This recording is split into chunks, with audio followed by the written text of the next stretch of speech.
Cancel your wedding immediately. Get up in the morning and go to your mother-in-law's house, and you will see everything. My deceased grandmother told me that in a dream the day before my wedding, and when I arrived at my mother-in-law's house, I was paralyzed when I saw that. But before I continue, tell me in the comments, what city are you listening to me from? I would love to know how far my story has reached. Mary Adams was 30 years old. She was wearing soft fabric pants and a shapeless cotton t-shirt, one of those she wore when she did not need to prove anything to anyone. She was standing in front of the bathroom mirror, her face still damp from the shower steam. In the reflection, she saw the usual large eyes, mascara-free eyelashes, black hair pulled back haphazardly. What she did not see, what she felt, was an anxiety that was not entirely explained. The calendar hanging on the hallway wall marked that there were exactly 21 days left until her wedding, a dream wedding, a dress already bought, invitations sent, everything ready, everything decided. But in her chest that morning, something did not feel right. She opened the window. The January air rushed in. She lived in a residential area in the upper part of the city, like a nice neighborhood in Chicago, where the mornings were cooler and the neighbors barely greeted each other. She liked the silence of her apartment, although sometimes, like today, she felt that silence was also taking its toll. Mary was a general accountant at an import company. She had built her life step by step, with effort. She inherited the apartment from her parents after their death in an accident 8 years ago. Her younger sister lived in another country. Her friends, almost all married. And she, after so much avoiding it, after so many disagreements, had decided to commit to someone, Robert Miller. Tall, with a deep voice, a confident smile. Brown eyes, 37 years old, owner of a small logistics business that, according to him, was expanding. He had met her by chance during a bank appointment. He needed help reviewing some accounting documents, and she, at that moment, was the only professional available. He was courteous, interesting. Mary did not see it coming, but in a matter of weeks, they were already having dinner together, talking about dreams, and he was starting to appear in her long-term plans. Robert was different. He did not have the adolescent air of the men she had known. He did not play hard to get. He was direct. And he had that protective touch that, although she did not openly admit it, made her feel seen. He proposed to her 3 months ago, at the most expensive steakhouse they knew. Mary remembered the soft piano music, the candlelight, the waiter who suddenly appeared with a glass of wine, and inside, the ring. It was not ostentatious. It was just right. Robert knelt down in the middle of the tables while other diners applauded. Mary laughed, excited. She said yes without thinking much, and that was what tormented her today. Why did she not think more? That morning, after coffee, she received a message from him. "My mum wants to see us this afternoon. She is excited about the banquet, can you?" Mary's finger trembled as she typed, "Yes, of course." It was the logical, polite thing to do, but she could not forget the first time she visited that house. She remembered it in detail. Teresa Miller, Robert's mother, received them with a clean apron, a tight bun on her head, and a look that seemed to measure Mary's worth with an invisible tape measure. Smiling but critical, polite but cutting. "And you live alone?" she asked directly, pouring coffee without looking her in the eyes. "Yes," Mary replied. "A few years ago, I inherited my parents' apartment." "In what area?" "In High View." Teresa observed her as if she had just been told she lived in Beverly Hills. "Nice area, very sought after." That night, while they were washing the dishes, Robert told her in a low voice, "Do not take it personally. My mum was raised old-fashioned. It is hard for her to trust." Mary did not answer, but she never forgot the way Teresa, between questions about income, debts, inheritance, and family, avoided talking about her own son. About Robert, she only said, "He is very good at business, but he needs a stable woman, like you. Stability." Always that word. In the middle of the afternoon, Mary was in her office when an idea burst in like a lightning bolt. What if I do not get married? What if I do not really know the man I am going to share my life with? She looked at her agenda. Everything was there. Timelines, payments, guest lists, crossed out names, chosen flowers, confirmed caterer.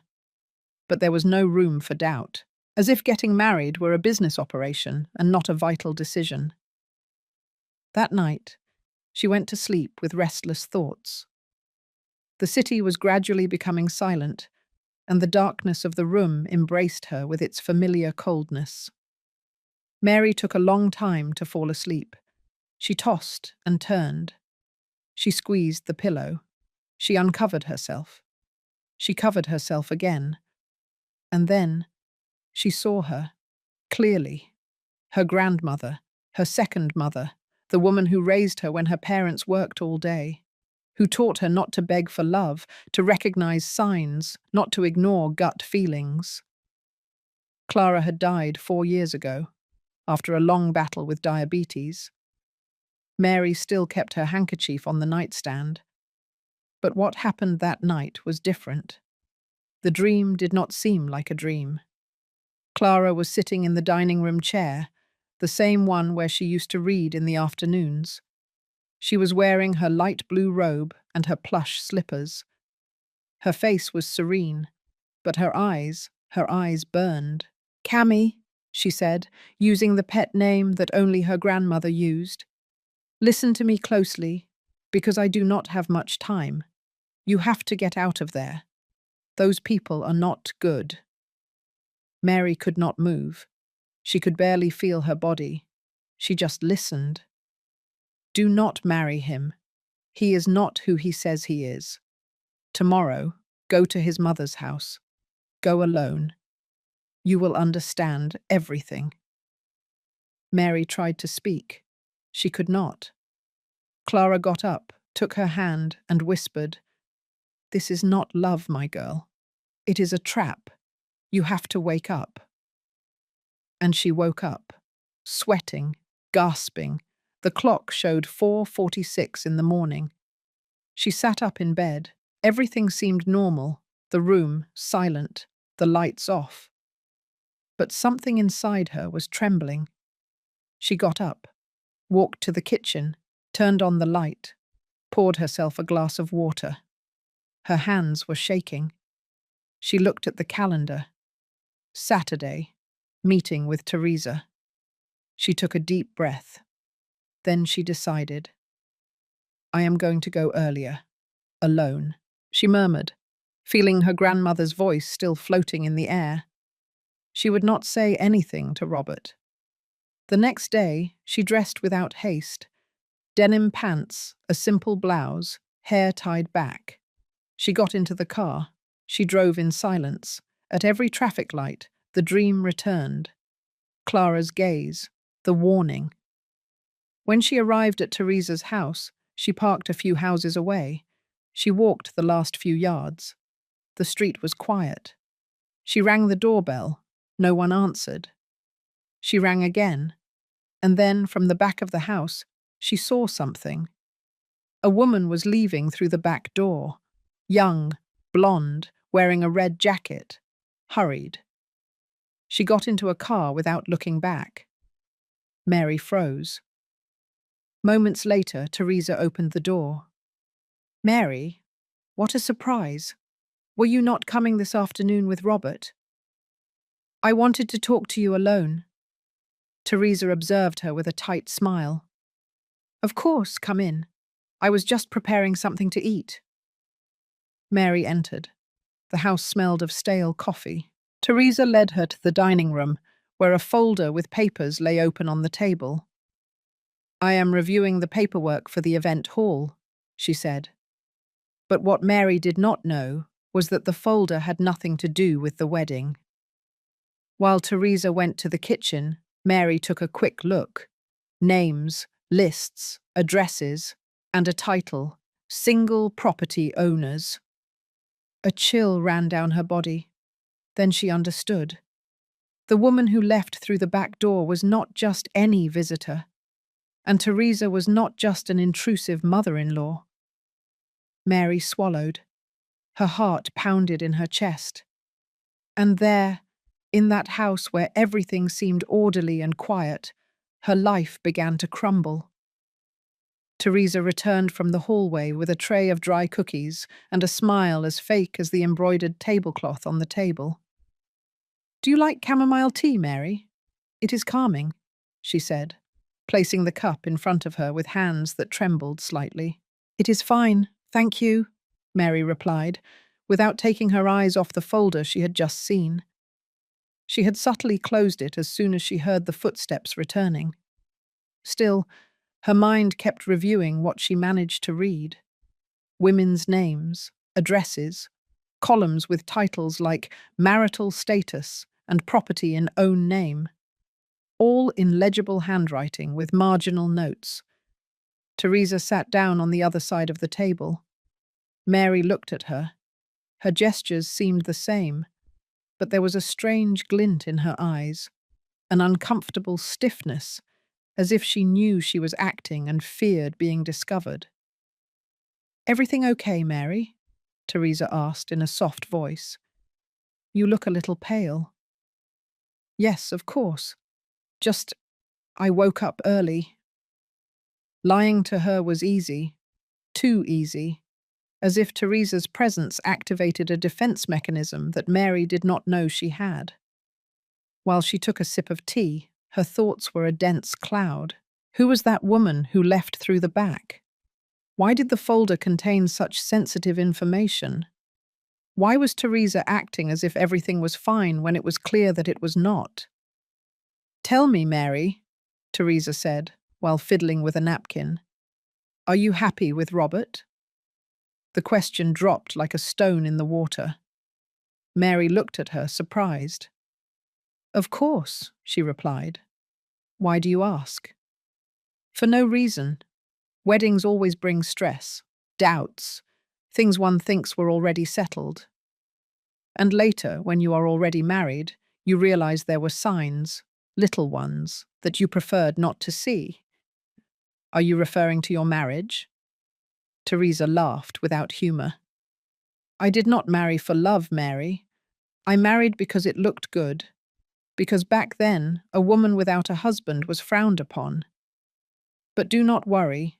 You are not like me." "What do you mean?" "That you have something I never had.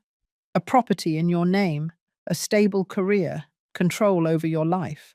Robert needs a woman like that. You balance him." Mary swallowed. The conversation was a strange mix of praise and manipulation. Every word seemed to have another hidden behind it. "And what do you think of Robert?" she asked. Teresa looked at her. For an instant, her smile vanished. "He is my son, and that is not what I asked you. I know him better than anyone. I know what he is capable of, and also what he needs. Robert has flaws, like everyone, but he also has a big heart." "Does that woman who left through the back door think so too?" The question was direct, a shot in the middle of the living room. Teresa tensed. "What are you talking about?" "That I saw her, Teresa. I saw a woman leaving out the back when I rang the doorbell. Blonde, young. She seemed to be in a hurry." "Oh, it must have been someone from the neighborhood. Sometimes I come to look after the son of a neighbor who works nearby." "And that neighbor leaves without her son?" Teresa held her gaze for a few seconds. Then she sighed, got up, and went toward a wooden cupboard. She opened one of the drawers, took out a photo album, and dropped it onto the table in front of Mary. "You want to know who it was? Then look." The tone had changed. Harsher, less motherly. Mary opened the album. At first, everything seemed normal. Old photos of Robert as a child, birthdays, trips to the beach, Christmases. But when she reached the most recent pages, her breath hitched. There was Robert, next to a slender blonde woman with a wide smile and a red dress. He was hugging her around the waist. Both were in front of a house she did not recognize. The date, written with a marker in a corner, June of last year. 1 year. Only 1 year.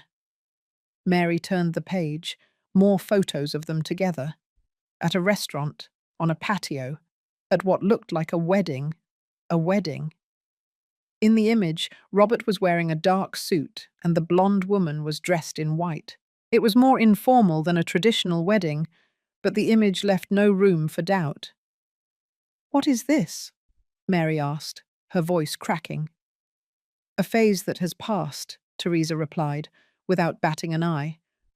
Robert was with her, yes. It was crazy, very fast, but it did not work out. She was problematic. Problematic? Too emotional. She wanted to control him. In the end, it was better that they separated. Did they get married? That is his business. And hers. Mary slammed the album shut. Her hands were shaking. "Why did he never tell me anything? And did you ask him?" The silence was absolute. Teresa sat down again. Her expression was different, more serious, more real. "Listen carefully to what I am going to tell you, Mary. There are things that are better not to know. Sometimes the past is just that, the past. Digging it up only brings pain. And what about the deception? Do you think anyone is safe from that?" Mary got up. She could not stand it anymore. She walked toward the door, opened it quickly. Teresa did not move. "Do you really want to marry Robert like this? Accept that there are parts of his life that you will not understand or control. Marriage is not a contract between angels." Mary left without answering. The drive back was long. The traffic seemed endless, but she did not see the cars or hear the noises. She was only thinking about the blonde woman, about the photos, about the folder, about everything she had ignored for love. That night, when Robert arrived at her apartment, Mary was sitting on the sofa with the album in her hands. He walked in with a smile, as if nothing were wrong. He was carrying a bag with Chinese food and a bottle of wine. "Honey, look what I bought. Your favorite." He put the bag on the table, took off his jacket. "How was the meeting with my mum?" Mary looked up. "Why did you not tell me you were married?" Robert froze. The silence became thick. Then he lowered his gaze. He ran his hand over his face. He sat down across from her. "What did my mum tell you?" "I saw the photos." "Ah. Did you marry that woman?" "It was complicated. And why did you not tell me?" "Because it does not matter." "It does not matter?" "Mary, listen to me. It was a mistake. Something that happened very quickly. It lasted less than 6 months. She was unstable." "Did you meet her at a bank too?" Robert did not answer. "Did you ask her to sell her house too?" His gaze changed. For the first time, he seemed annoyed. "What are you talking about? I saw a folder at your mother's house, a list of women with properties, all single. What is that? You have no right to meddle in our business." "In our business? Is that what you call preparing a wedding?" "Lower your tone. Answer me, Robert." "I have nothing to explain." He got up. He took his jacket. He looked at Mary with an expression she had never seen. Cold. Distant. "Not everyone has a clean past, Mary. But you are not perfect either. Or are you? I am not talking about perfection. I am talking about lies. Then keep your doubts. I do not have to justify myself. He left the apartment, slamming the door. Mary was left alone, with the photos on the table and a hollow feeling in her stomach that was not hunger. Her world was falling apart, and she no longer knew which part to pick up first. She could not sleep that night, not because she missed Robert, but because, deep down, she felt that the nightmare was just beginning, and her grandmother's dream, far from being an exaggerated warning, was starting to look too much like a fulfilled prophecy. Mary spent the whole night awake. Her eyes were fixed on the ceiling, her breathing shallow, and her mind spinning in circles without rest. The images assaulted her like lightning flashes. The blonde woman leaving through the back of the house, the folder with names and properties, the photo album with a previous wedding, Robert's cold reaction. She did not know if she felt rage, fear, or shame. Maybe everything at the same time. The dawn arrived relentlessly. She got up without energy, made herself a coffee, and let it cool without tasting it. She was still wearing the same pajamas she wore the night before. Her cell phone vibrated on the table. It was Margaret, her best friend since college, the only person with whom she could be completely honest, without feeling like she had to justify every emotion. "Are you okay?" Margaret asked when she answered. Mary took a second to respond. "No." "Do you want me to come over?" "Yes." 30 minutes later, Margaret was sitting in her living room with a notebook in her hands, as if they were improvised detectives. Her hair was pulled back in a tight braid, and she had the expression of someone ready to unearth secrets, no matter the cost. "Tell me everything, from the beginning," Margaret asked firmly. Mary did. From the first day she met Robert at the bank branch, to her grandmother's dream, the folder, the photo with the blonde woman, and the final argument. Margaret did not interrupt, just nodded silently, taking mental notes. When Mary finished, Margaret exhaled loudly. "We have to find out who that woman is." "How?" "Social media. He has an Instagram account, right?" "Yes, but he does not post much, almost nothing personal." "Then we will check the comments, the followers, who he follows. Social media says more than one thinks." They turned on the laptop. Margaret typed nimbly while Mary dictated the names she remembered, the profiles she had seen in the album. They searched for Robert first. His account was private, but the list of people he followed was public. Margaret began to check them one by one. "There are many women," she said. "Some have normal usernames, others use strange pseudonyms. Let us check the ones that have photos similar to the blonde you saw." Mary leaned closer and observed each profile. Many were locked. Others were very active, but with superficial content. Just as they were about to close the laptop, Margaret stopped. "Wait, this one." The profile said Larissa Morena. It was a modest account, with few posts. But in one of the photos, taken just over a year ago, Robert appeared, hugging the same woman she had seen in the album, same face, same hair, same red dress. Mary felt a hollow in her stomach. "It is her." Margaret opened the photo. The caption said, "He makes me feel secure. Thank you for appearing in my life."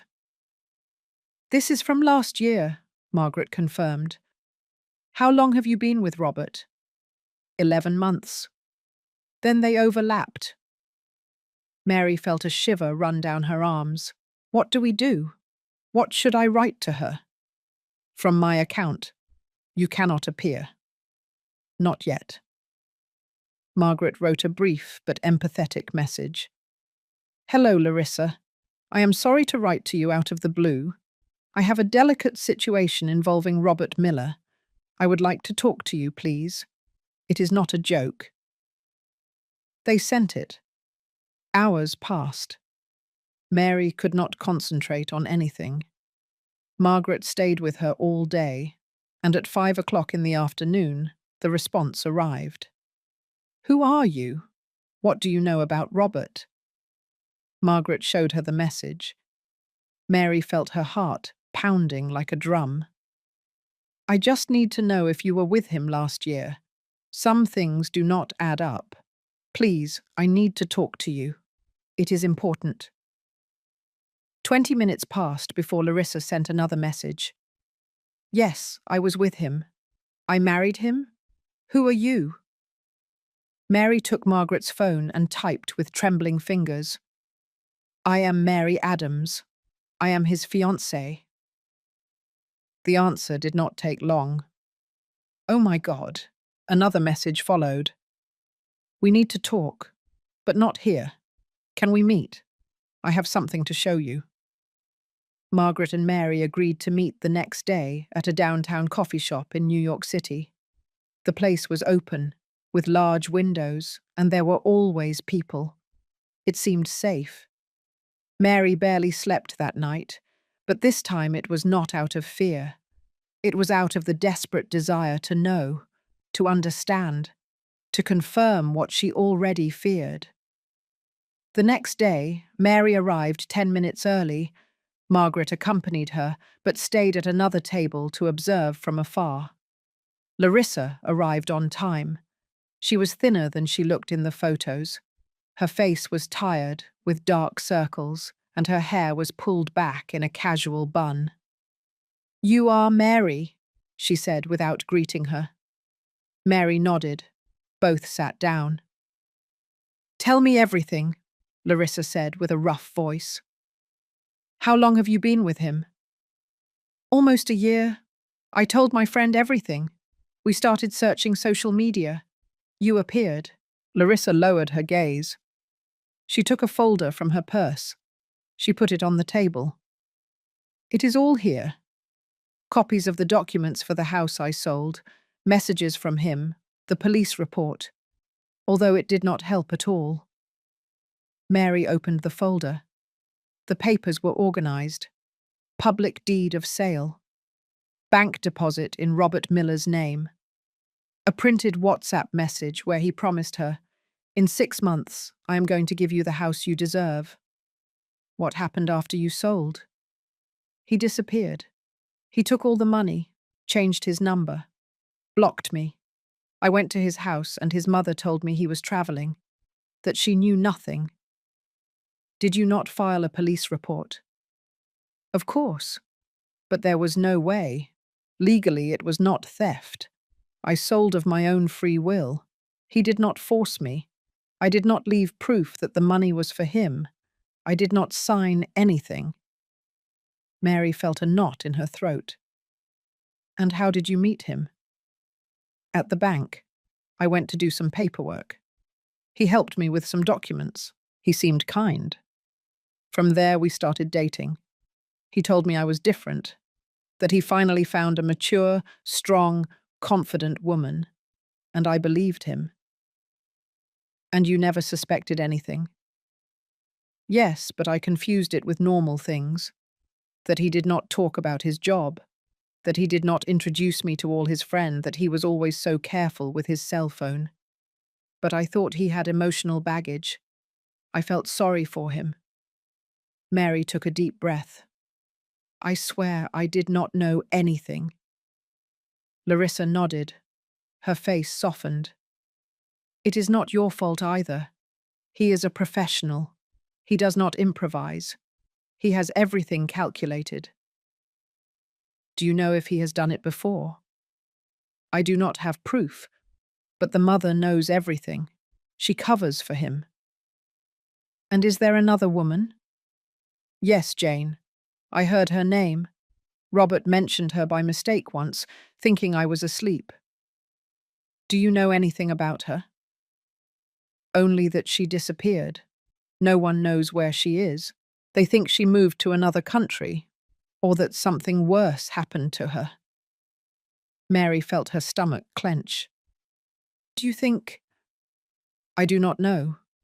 But if I had not had my sister nearby, maybe I would have ended up the same way.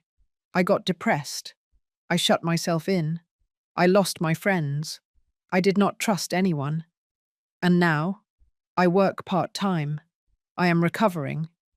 But I do not have anything of my own. Everything went with him. Mary remained silent. She looked at the papers, the names, the dates. Everything fit. Can I keep this? Do it. And if you can, report him. Even if it does not send him to jail, at least he will not do the same thing again. They said goodbye without hugs. Larissa walked toward the street as if carrying 1,000 pounds on her back. Mary was left alone at the table, looking at the papers. Margaret approached, her face distraught. Did you hear her? Yes, Mary replied. And she is not the only one. That night, while reviewing the documents in her apartment, her cell phone vibrated. Unknown number. Mary answered. Hello? A woman's voice, low, almost whispering. Are you Mary Adams? Who is speaking? I cannot say my name, but listen to me carefully. Do not marry Robert. He is not who he says he is. Mary was speechless. Who are you? Just someone who knew him. He ran away with everything I owned. Do not let the same thing happen to you. Please. And she hung up. Mary stood up, alone, the phone still at her ear, as it began to rain outside.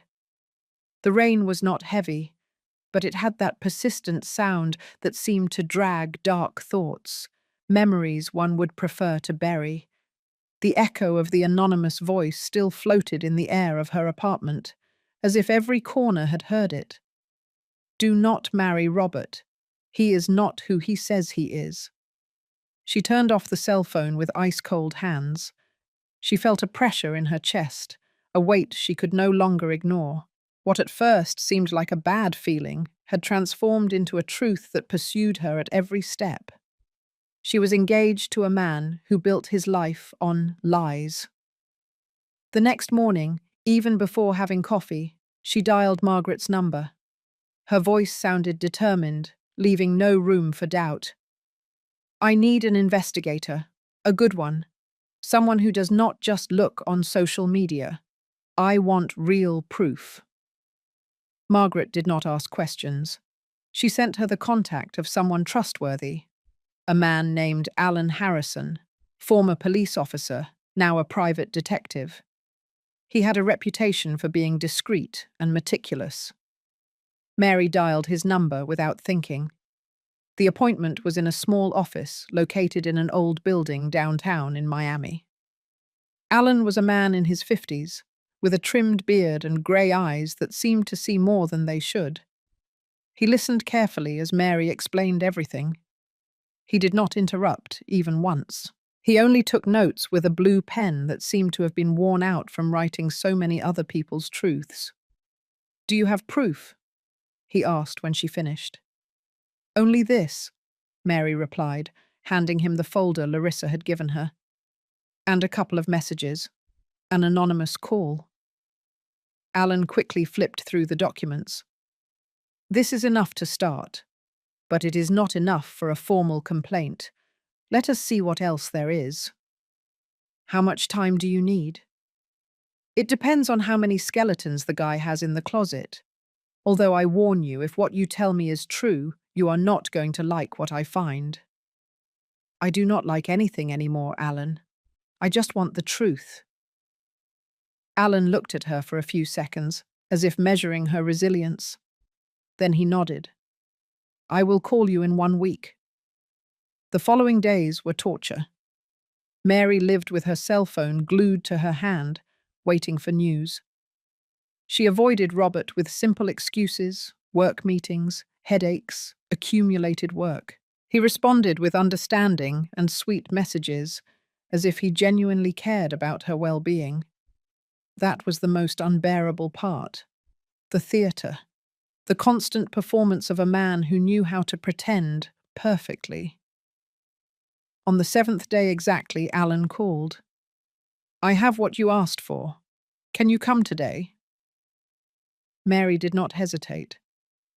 Alan received her in the same office, but this time on the desk there was a thick envelope, sealed, and a black folder with her name written by hand. She sat down across from him. Alan was not smiling. "I would be lying if I told you this is the worst thing I have ever seen," he began. "But it is close. Robert Miller does not exist as such. Not legally, at least." Mary felt her stomach clench. "What do you mean?" "His real name is Morris Robert Taylor Miller.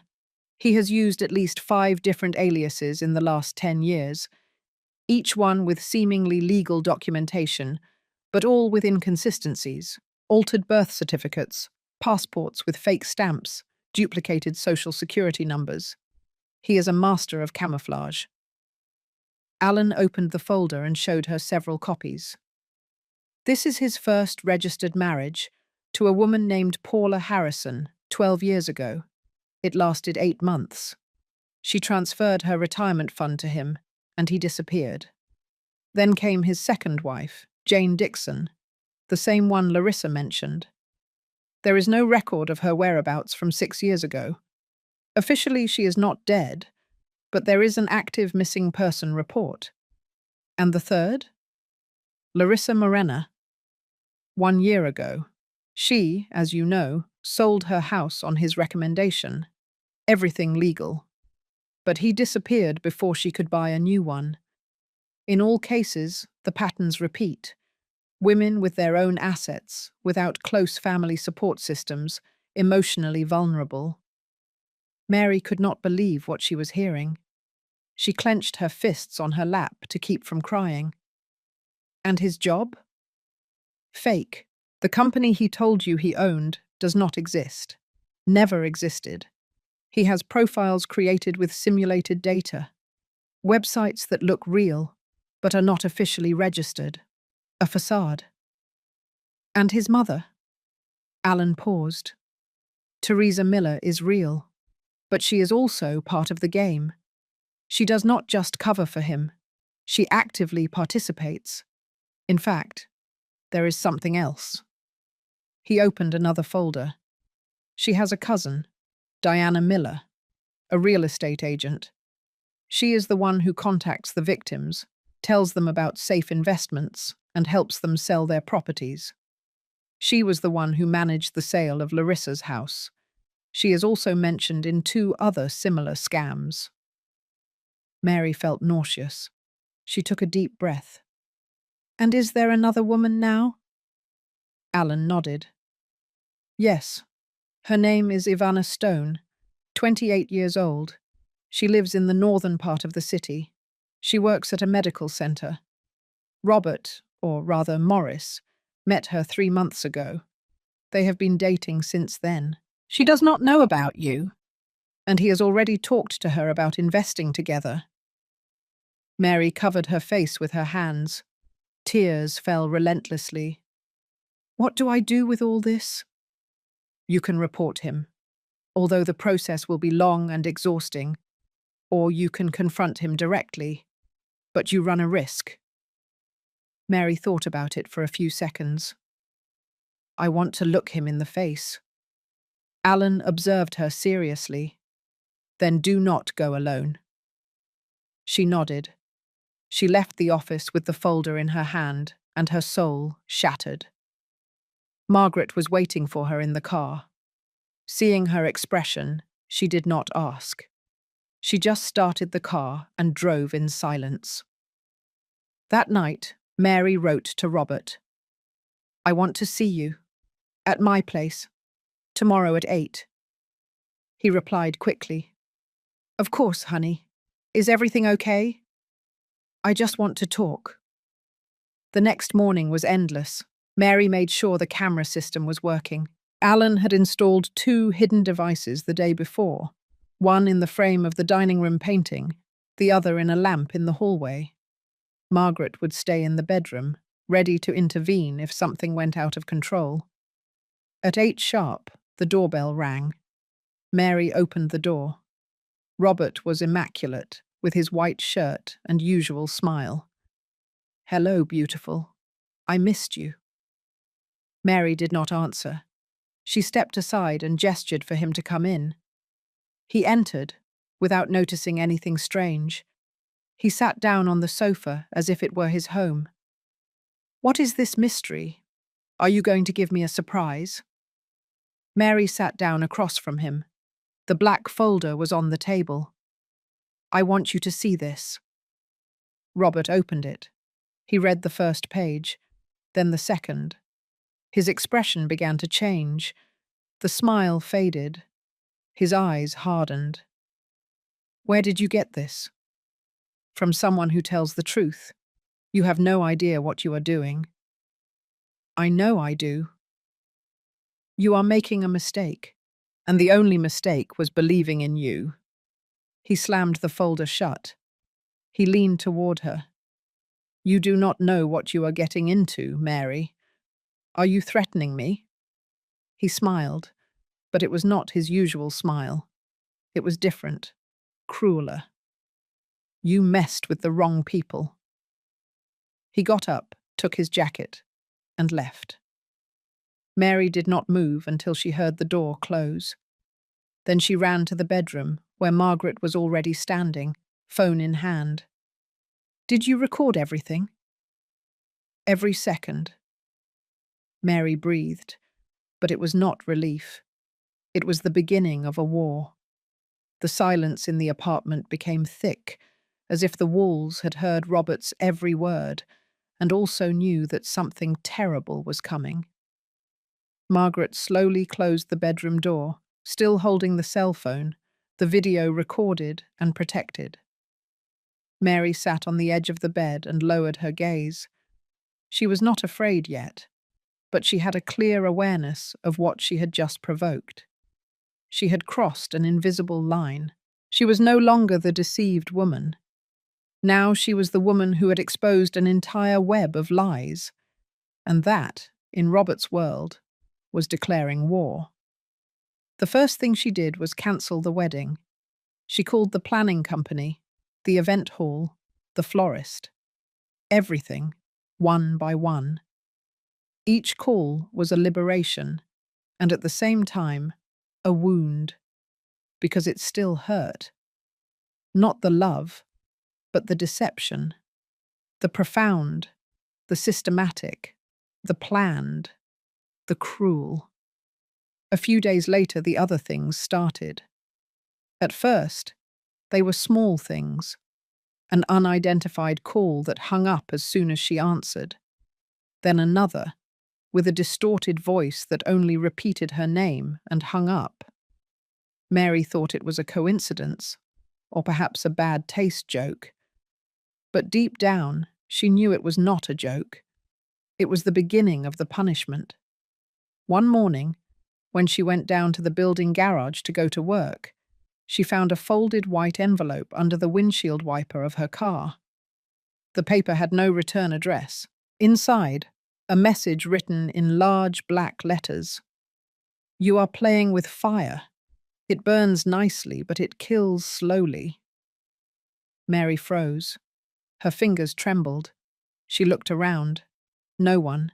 Just the echo of other neighbors' footsteps going up the elevator. She put the paper in her purse and went back up to her apartment. She cancelled work that day. She called Alan. "They have started," she told him bluntly. "I told you it would happen. Do you have the envelope?" "Yes. I am on my way. Stay inside. Do not open the door to anyone." 30 minutes later, Alan was knocking on the door. He brought a briefcase and a somber expression. He checked the paper, photographed it, and put it in a plastic bag. "This is not just intimidation. This is a warning. It is their way of telling you that you are no longer playing on their turf. Now you are a threat." What do we do? We are going to put up cameras, one at the door, one in the hallway, and I am going to leave you a panic button. You activate it, and it comes directly to me. You cannot be alone anymore, Mary. That night, she slept with a heavy heart. Margaret stayed with her, asleep on the sofa. Alan promised her that he would pull strings at the prosecutor's office. The evidence was compelling, not only because of the investigation he had done, but because of the testimonies of Larissa and other victims who had been encouraged to speak after she contacted them with Margaret's help. The file was being built, but there was still no arrest warrant, just an open process. The following week was worse. When Mary returned from the grocery store, she found her apartment door ajar, not forced, just open. Her heart pounded. She did not go in. She backed away slowly, took out her cell phone, and called Alan. They are inside. My door is open. Do not go in. I am on my way. Call the police. Now. The officers arrived quickly. They checked the apartment. Nothing stolen, no broken glass, no drawers ransacked. Nothing, except the cabinet where she kept the property deeds. It was messed up. The documents were there, but clearly someone had touched them, as if looking for something specific. On top of the bed, a loose sheet of paper, a message written in the same handwriting as the previous one. You think you won, but this is just beginning. Mary felt an icy chill on the back of her neck. Alan spoke with the police, presented his credentials, and showed them part of the report. The officer took notes and promised to reinforce surveillance in the building, but that did not calm her. They are no longer just trying to intimidate you. They are marking you. They are going to go further, Alan warned her. They do not want to scare you. They want you to shut up, to disappear. I am not leaving, Mary replied, her voice firm. Not after all this. That night, when reviewing the installed cameras, they saw something disturbing. At 3 a.m, a man in a cap had been standing in front of the door for more than a minute. He did not ring the doorbell. He just stood there, motionless, and then left.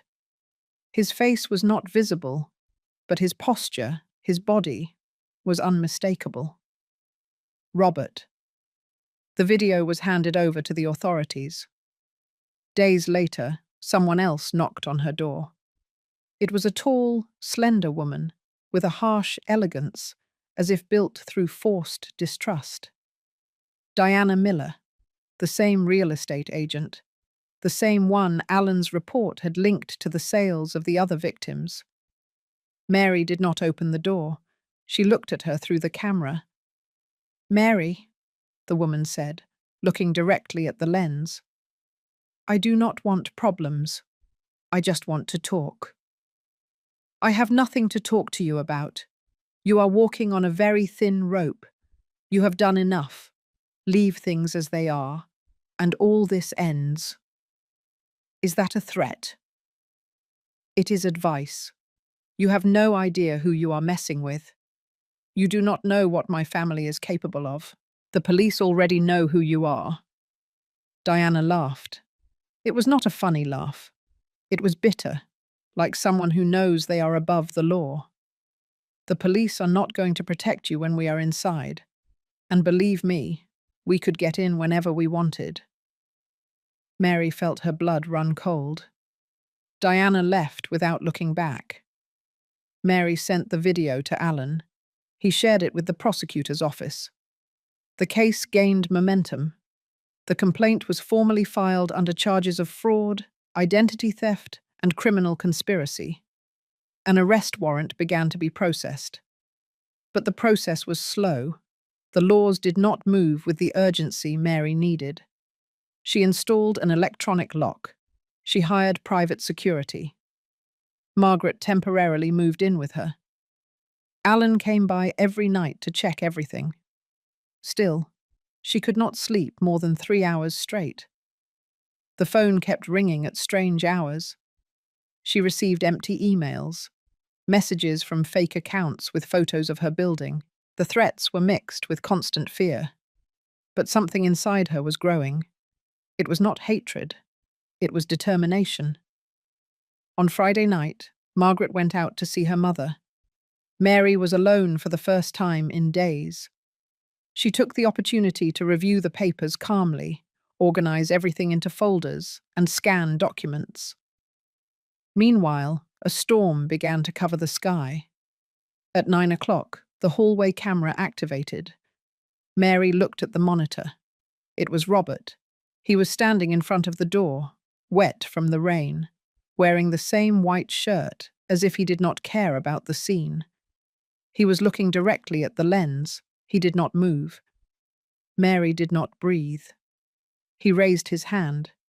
He made a gesture as if waving. Then he approached the intercom and spoke. "That house will be mine. You can bet your life." And he left. Mary collapsed on the sofa. The fear now had a shape. It had a face. It had a voice. And there was no way that this was going to end well. Mary knew it as soon as Robert moved away from the camera. It was not just a threat. It was a declaration of war. And the most dangerous thing was that he had nothing to lose. But she did. Her peace, her name, her home, her life.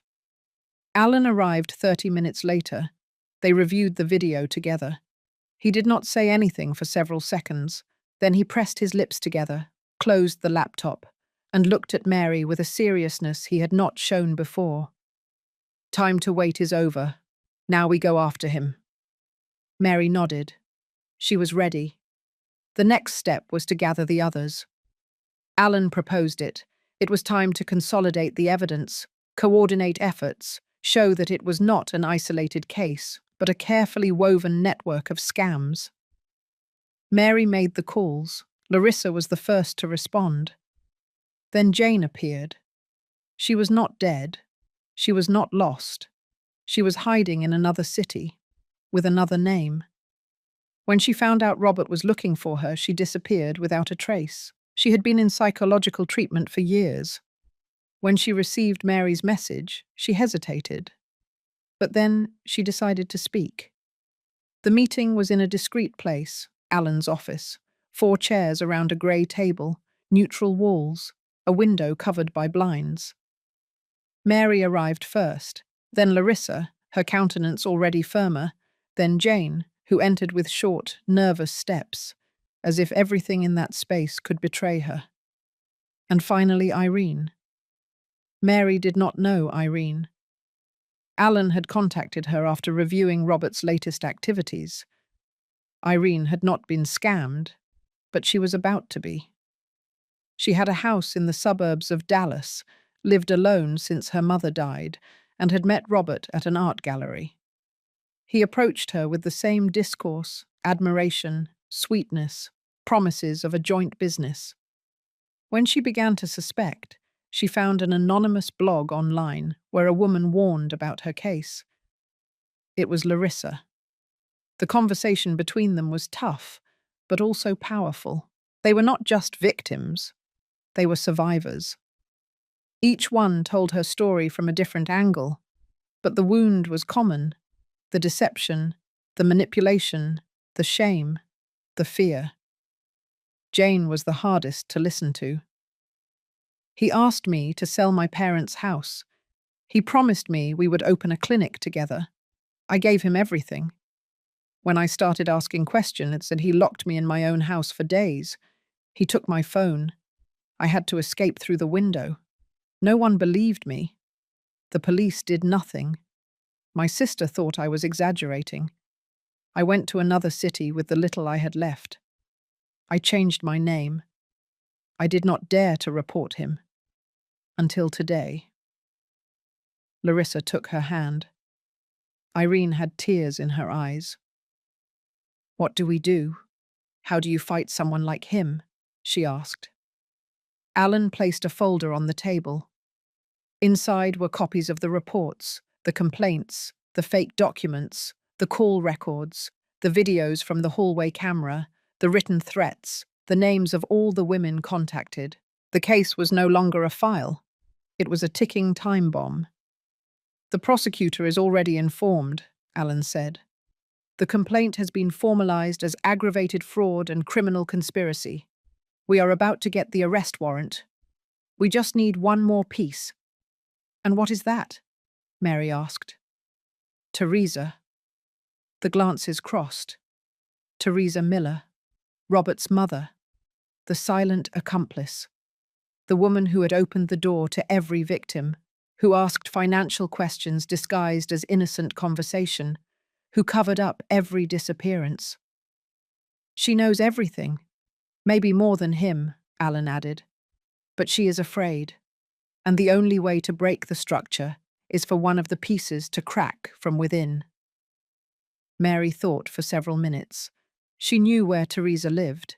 She knew how to knock on the door, but she did not know if she would come out alive. "I will go," she said. "Alone. I do not want them to scare her."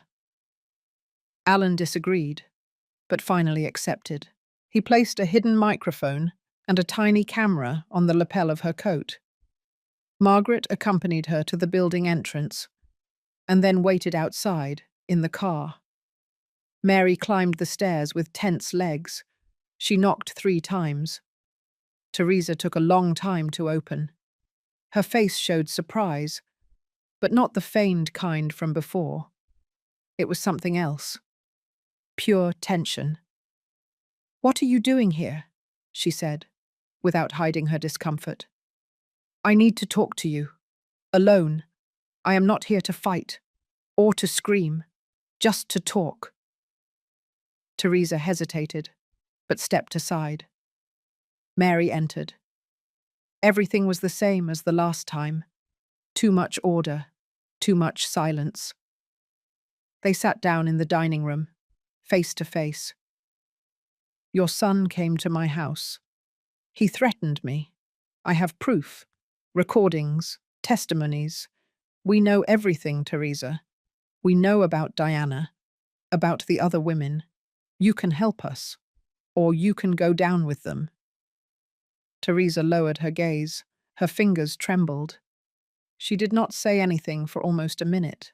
"I did not know at first," she murmured. "I just thought I was helping my son get ahead. He told me they were business deals, that he was giving opportunities to women who did not know how to manage their assets."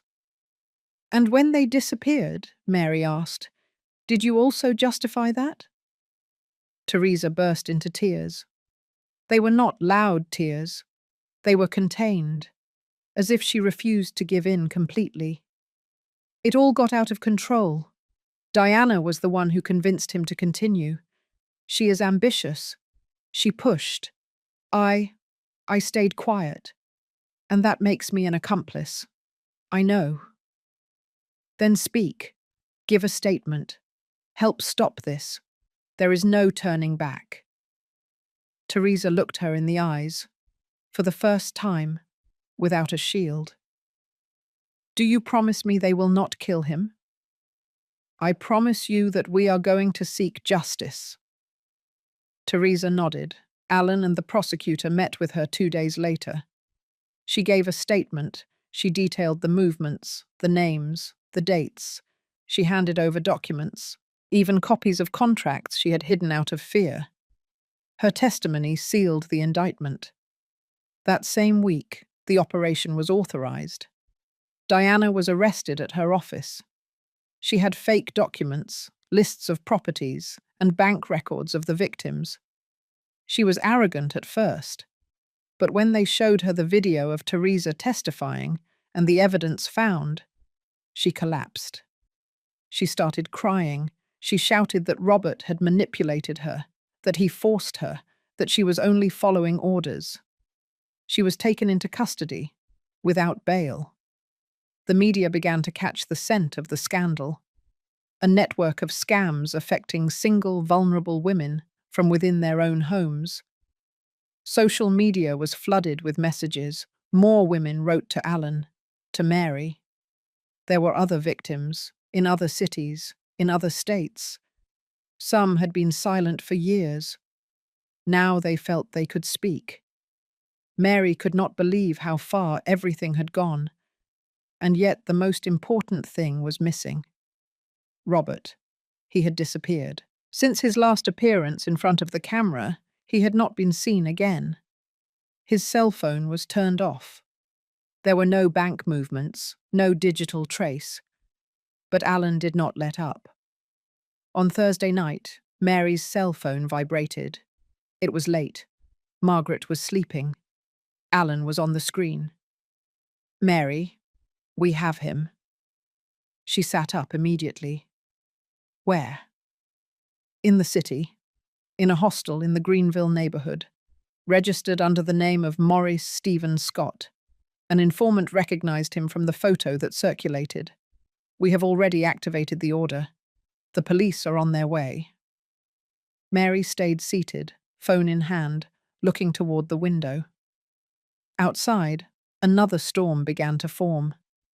It was not just water hitting the glass. It was a premonition. Something was approaching. Something that had to happen for everything to end. Robert was in the city. It was only a matter of time. Justice already had him on the radar. But the story did not end with his location. The final act was still missing. She did not sleep that night. She stayed by the window, watching the lightning illuminate the buildings in the distance. Margaret was asleep on the sofa, exhausted from the pace of the last few days. Alan had promised surveillance at the building door, a patrol car that would make constant rounds. But inside her, the real fear was that Robert would appear without warning, without law, without mercy. At dawn, a call from Alan startled her. "Mary, do not panic, but last night someone tried to force the back door of the building. He did not manage to get in, but a camera in the alley caught his face. It was him." Mary felt the cold run through her body. "And now what do we do?" "The arrest warrant has already been issued. Now we are actively looking for him. You have to stay where you are. Do not go out. I will send 2 plainclothes officers to stay outside your apartment. This ends this week." That same night, the silence was different. Heavy, intense. At 2:15 in this morning, the cameras activated. Margaret woke up from the beeping of the security system. Mary ran to the monitor. There he was. Robert. Again. But this time not in front of the door. This time with a lockpick in his hand, forcing the lock. Mary did not scream. She did not cry. She did not tremble. She just pressed the emergency button. In seconds, Alan was notified. Margaret grabbed her cell phone and called the assigned patrol number. Mary stepped back, observing every movement on the camera. Robert was focused on his task. He had lost the disguise of the charming man. His face showed anxiety, contained fury, desperation. A few minutes later, a loud bang interrupted his attempt. 4 agents surrounded him. Robert tried to run, but they knocked him down. He was subdued against the ground. He screamed Mary's name with rage, as if she were the one stealing his life. The agents handcuffed him and dragged him out of the building. Margaret hugged Mary without saying a word. She did not cry. She did not tremble. She just closed her eyes. For the first time, she could say she had survived. The news spread quickly. The media reported the arrest of an alleged serial scammer accused of defrauding several women in different states.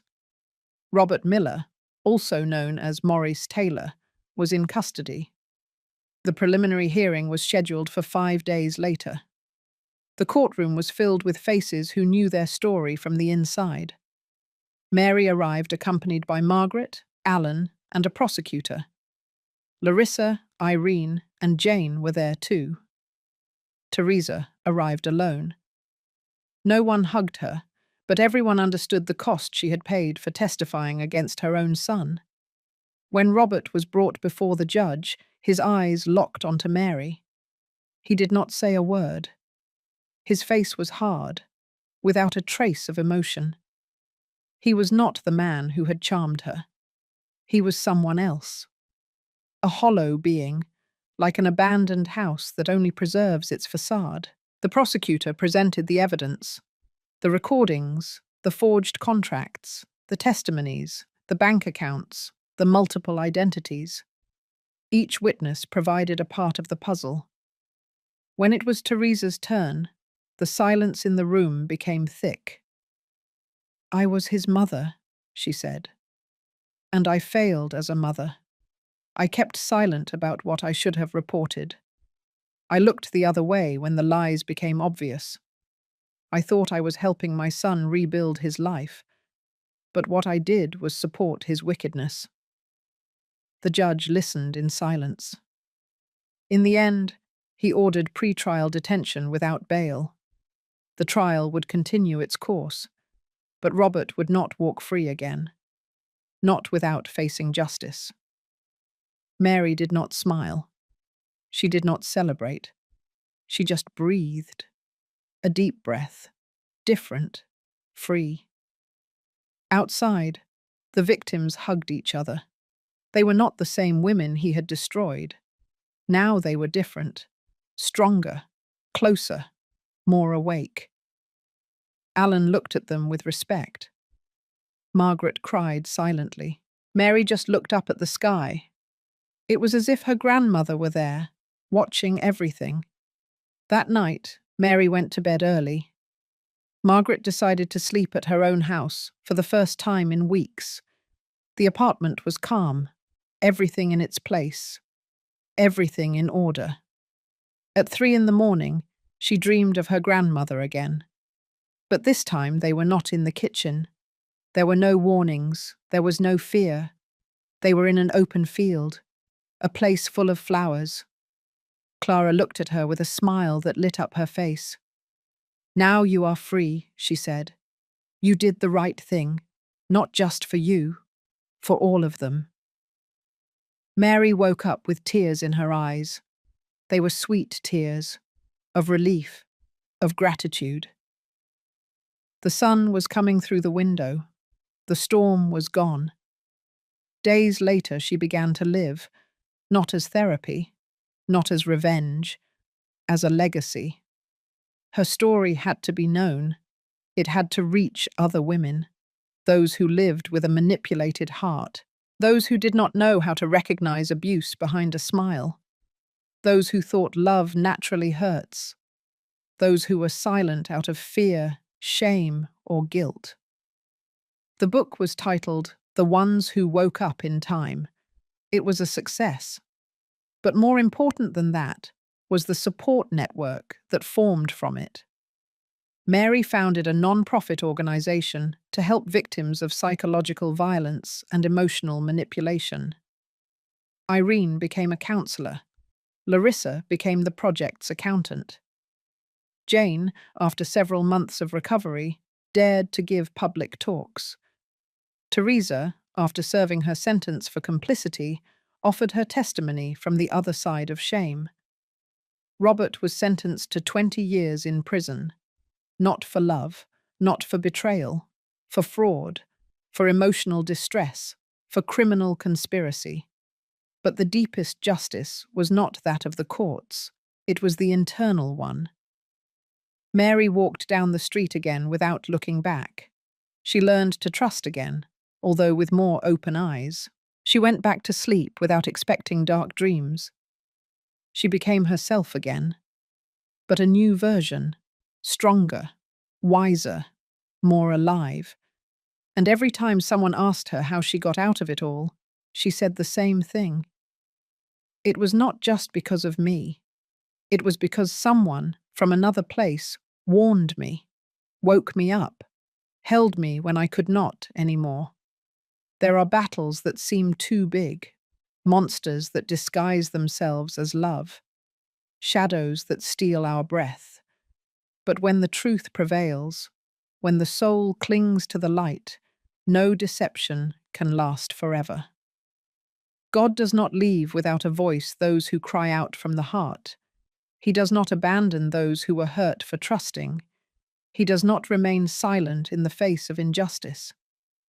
Life, with all its chaos, also has a way of balancing itself. Sooner or later, every seed sown in pain blossoms into truth. Every tear shed with faith transforms into a sign. Every woman who stands up breaks chains that others did not even know they were wearing. And somewhere in heaven, there are those who watch over us even though they are no longer here. Sometimes they appear in dreams, sometimes in intuitions, sometimes in an inner strength that we do not know where it comes from. But they are there, guiding, warning, loving. Mary understood it late, but in time. And since then, she never ignored a sign again. Because the soul knows, it has always known. If you liked this story, I invite you to leave me a comment about what you felt when listening to it. And if you have gone through a similar situation of deception, I would love for you to share your valuable opinion. There are many people going through a similar situation. We hope your voice lives in you. Share this story and be part of the change. Remember to tell me what city you are watching this video from. I would be very honored if you leave me a like. Share the video with a friend or family member and subscribe to the channel. Do not miss the next surprising story that is appearing on your screen right now. We have entertainment guaranteed exclusively for you. See you in the next video.